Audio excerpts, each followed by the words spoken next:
Phil, we just want to maybe kind of recapture some of how Willhoite has really been such a key part of Main Street. You know, in a way, you sort of led the idea of taking what a building was and using that to highlight the uniqueness of it. And so in the years that followed, when other folks wanted to build something like you see inside Willhoite's, they had to go out and meet with the antique dealers and comb the place trying to find things. But much of what you have in here actually was part of the old original Willhoite's garage. That all of this signage, I mean, you look up there, Willhoite's garage, and they still got the old original phone number, phone number 6. Not 120, that was his home phone. I still remember Parker Furniture's number 69, and our home phone was 214, and you pick up the phone and Miss Hamilton would say, "Number, please." That was in the 50s. Right. Yes, Ted Willhoite was a mentor of mine All in here. my entire life, yeah. And we were just so happy. I went to Ted and said, "We'd like to keep the name." I think we could have done it anyhow, but I wanted his blessings. Oh, he was excited about that. And yeah, Ted was a great business leader and community service to this community. Somebody I looked up to, which there were many of those. Ted was certainly one of them. Well, there's, you know, I mean, a lot of creative things you did. Right behind us, you got the Willhoite's salad bar and food line back there, and I think that, you know, the fact that you looked at that and said, well, now what do we do here? This Model T that's up there was from a local doctor. You drove the Model T and raised it up, welded off the bottom of it, and turned it into... Now the neat thing about that is that lift that it sits on was in the wash bay and grease bay, which is right there in the southeast corner of our building. We actually pulled that out of it and then mounted it in concrete.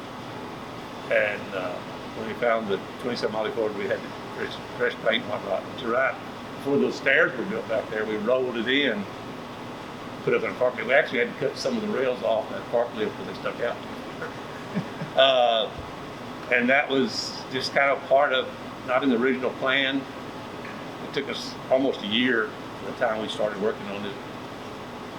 And we tried to save as much as we could, much of the ceilings, walls, and memorabilia. I still have all the ledgers upstairs where people were charging gas back in the 20s and 30s, 19 cents. Yeah, that was just important to me to preserve the history of what took place in this building.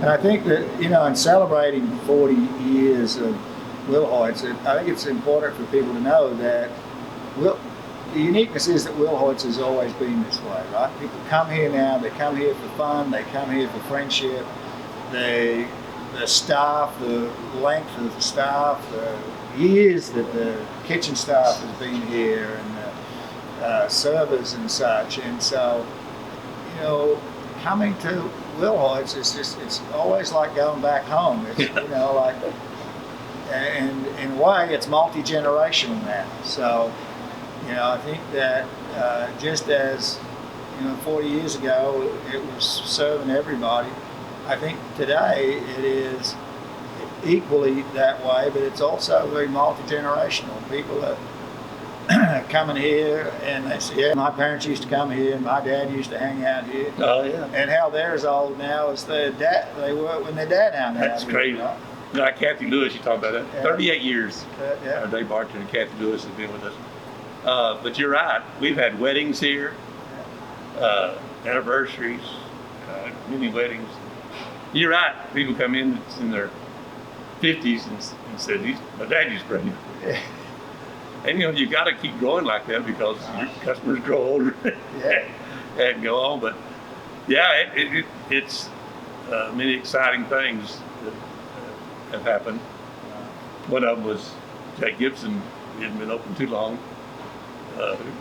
former Grapevine pilot from the airport, rode his horse in from the back. Thought he'd break it in into the back door and out the front. I wouldn't hear that night, but I know it happened.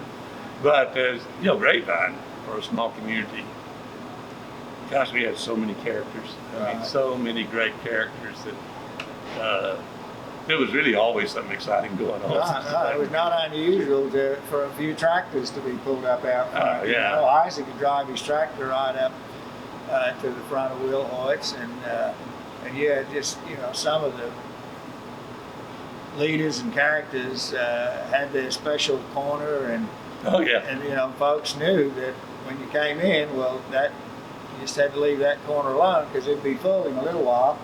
Once towards the end of the day. You know what's kind of neat about that? These weren't planned things. They're things that just evolved. Just organic. It just evolved, and it wasn't a plan. All right, it just the people took us in the direction. The customers took us in the direction they wanted, and we were listening. Yeah. And I won't take a lot of credit for so many things that happened because of people in this community. We got in the catering business. I remember this why. Because they built the convention center, and I said, we don't have anybody wants to cater. So they come down. You came down. You start catering. Yeah. We never said no to the city or anything they asked, and so we got in the catering. It turned out to be a great deal for us. But it would have done it had been Grapevine Gold. So we need a cater. Exactly. And we started off renting all our equipment, and then it wouldn't make up. We would just bought it all stuff. But that all came right from the city. I didn't plan to go into the catering business. I give all that credit back to the city, to you, to CVB. It has always been a fun place. It's always been where people come to have fun, and so I think that if anything, I would say to the folks out there that if you missed the first 40 years, be darn sure not to miss the next. So get over here during the month of January so you can be a part of that 40. Get yourself pegged to that. So your kids can be coming here 40 years from now, and it'll still be in the Parker family. They're at third generation now. So just come and connect yourself to it. And many of the fantastic people that have worked here for so long. So you get a piece of that when you come here. It isn't as if you got to make your way into it. It is an open door, and you are warmly welcomed here by every person that's involved with it. And so Phil has created an incredible legacy for Grapevine and for his own family. And he, as you shared earlier, it's what his father did for him, he's done for his own family, and they in turn will do for theirs. So what a great year to be celebrating Willhoite's 40 years of Willhoite. One thing I just want to throw in that I don't try to take too much credit, because a lot of it was just made and born in me growing up here, but Parker family's had a business on Main Street since the late 1930s, and never been without. Well, I know several. Well, several, yeah. Right now there's still 2 or 3, but never been since the late.